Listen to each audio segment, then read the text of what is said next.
Improve your customer service and reduce inquiries with the pre-order email feature.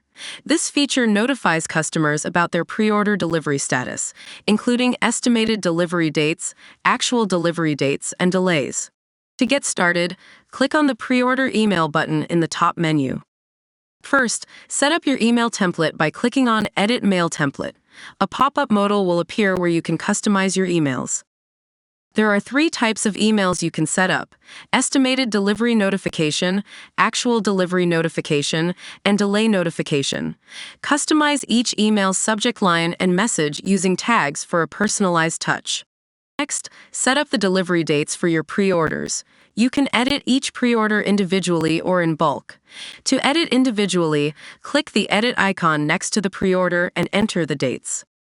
To bulk edit, select multiple pre-orders, go to the Bulk Actions drop-down and choose Edit Estimated Delivery Date or Edit Actual Delivery Date.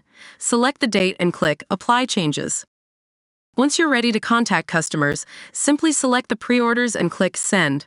For bulk sending, select multiple pre-orders, go to Bulk Actions and choose the email type. That's it. Customers will receive pre-order updates within 10 minutes. Now that you've successfully set up the pre-order email feature, check out our Help Center for more tips and tutorials. Happy selling!